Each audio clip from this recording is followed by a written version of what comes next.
Okay, welcome back. This video is going to explain how to solve separable differential equations. This is the last topic in the Unit 6 that we will be talking about. So first of all, what does a differential equation look like? Well, formally, a differential equation in the form dy dx equals f of y times g of x is called separable.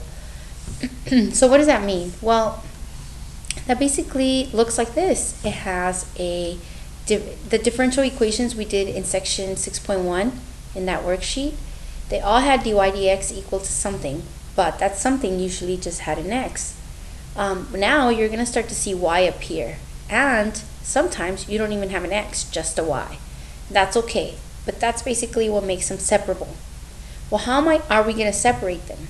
Well, technically, we are going to follow the formula 1 over f of y times dy equal to g of x times dx, which basically means we are going to separate the variables so that all the y's are together, including dy, and all the x's are together, including dx. So how do we do that? Well, let's look at an example. We have this equation, dy dx equals x squared times y squared. And our initial condition is going to be 1, 1. What that means is that once we solve, we're going to get a plus c, but then we're going to replace x with 1, y with 1, and we're going to solve for c. So in the end, there will be no c. We'll get some constant. I would like to remind you at this point that anytime you solve a differential equation, the result has to be continuous in an interval. So if you have a discontinuity, you have to state the domain. And here are the steps to take care of separable differential equations, and I'm going to refer back to these as we work on this problem. So step 1 says to separate the variables using algebra. Okay, well, remember this little formula I talked about here? That's what we're about to do. 1 over f of y dy equals g of x dx. Now I like to think of this in terms of algebra, and I don't like to make just magical steps happen. I like to have a reason why everything happens. So what we're going to do first, as I set my problem up, is that we are going to move the dx to the right side. And we're going to do that by multiplying both sides by dx. Okay? If we can think of it that way, what will happen is the dx's will cancel on the left, leaving you dy is equal to x squared y squared times dx. Now the issue here, we have x squared and dx on the same side, but we also have this y. We can't have a y on the same side as the x. So our next step would be to divide by y squared. And we're going to go ahead and do that to both sides. And so what happens here is I end up with 1 over y squared dy is equal to x squared dx. So I have successfully separated the variables using algebra. On an AP test, this is usually 1 point. The next step is to integrate with respect to each variable. So on the left side, we're going to integrate with respect to y. On the right side, we're going to integrate with respect to x. So essentially, we are taking the integral of both sides. What will happen next is we're going to have to use our rules of finding antiderivatives. If you recall, 1 over y squared is the same thing as y to the negative 2. So we will add 1, which leaves you with y to the negative 1, and multiply by that reciprocal, which is simply negative 1. So on the left side, we have negative 1 y to the negative 1. Now technically there should be a plus c, and I'll explain in a moment why I'm not going to write it there. In fact, I'll put it now and I'll explain why I'll take it off in just a moment. Now let's take the integral of the right side. That's just add 1, multiply by the reciprocal. And once you've taken the integral, it disappears. It's just an operator, so it's telling you what to do, but once it's gone, once you've applied it, it's gone.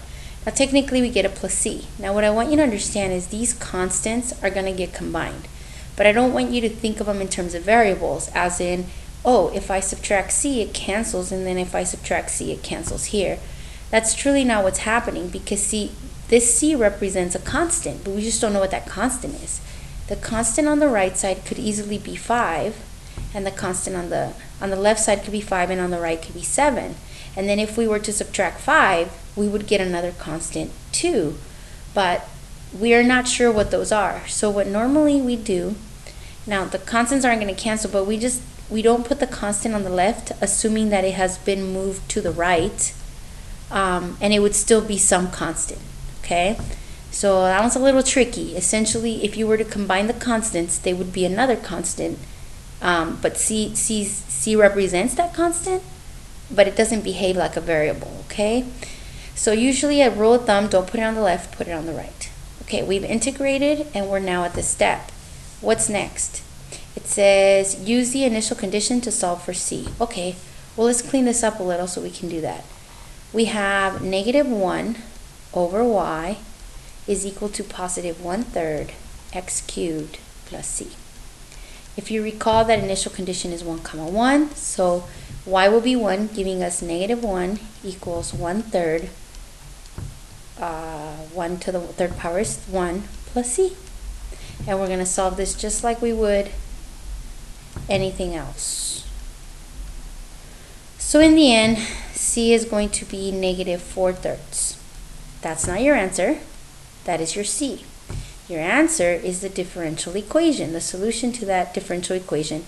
So it's going to be that equation, negative 1 over y equals 1/3 x to the third power minus 4/3. Okay?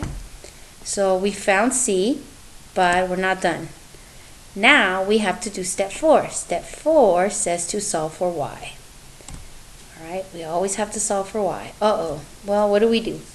I like to make it as easy as possible, and I do notice that these two fractions have the same denominator, which means that I can write this as negative 1 over y equal to 1 x cubed minus 4 all over 3, and that's good because it's a proportion, a fraction equal to a fraction, and all I have to do is cross multiply now. So I will get negative 3, so that's 3 times negative 1, equals y times x cubed, the 1 is optional, minus 4. I'm not going to distribute, instead I'm going to divide by x cubed minus 4.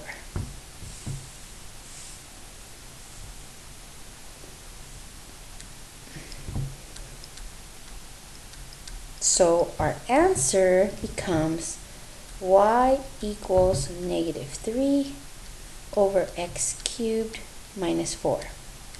So let's go back to our steps and make sure we got everything covered. Alright, so we separated variables using algebra. We integrated with respect to each variable, left and right. We found our initial condition and we solved for y. This one, by the way, is the one that gives most students the most grief, the actual solving for y part.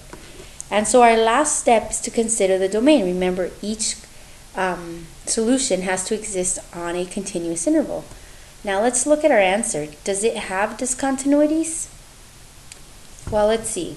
It's going to happen anytime the denominator is 0. So if I set the denominator x cubed minus 4 equal to 0, will that ever happen? Let's see, move the 4 over and take cube root. Yeah, that's going to happen. So when x is equal to the cube root of 4, this is bad. This is a discontinuity.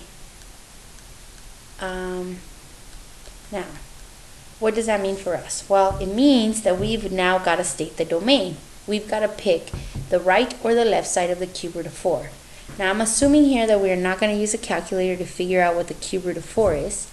And just using a number line, if I were to put the cube root of 1, which is 1, that would be there. And if I were to put the cube root of 8, that would be the same as 2. My answer to the cube root of 4 would lie in between. It'd actually be closer to cube root of 1 than cube root of 4, or right in between, actually. Sorry. Let's see. So it'd be like a little closer. Let's see, like right here. Yeah. So 1, 2, 3, 4 is about 3 units away, and 4 units away. Kind of in the middle, but not quite. Here's where it would be. And now we're going to look at our initial condition. Where did you go? 1, 1. And we got to make sure that our answer contains that. Well, if we pick the right side, you know that 1's not going to be in it because 1's on the left side of that discontinuity. So that means we got to pick the left side. So this is our answer. But you've got to state the domain. And in this case, the domain would be negative infinity to not negative 1, but negative, or excuse me, not 1, but the cube root of 4. And that's how you do a separable differential equation. Let me just go real briefly how AP tests will normally assign these points. They usually give you a point just for separating the variables. So that one should be hopefully the easiest point to get out of all of them. Then they usually give 1 to 2 points for integrating both sides correctly. They give you a point for considering the initial condition and finding C. And sometimes they assign a point for the domain. If you see that it says find the domain or state the domain, they're definitely going to give you a point for that one. I would be happy if you can get to here. I mean, domain stated is perfection, but if you can get here, you're probably getting 4 out of 5 points or 3 out of 4 points, which is actually pretty good on an AP exam. All right, that's it for this video. I'm going to do the other examples on different videos to make them shorter. Hope you are doing well. See you soon.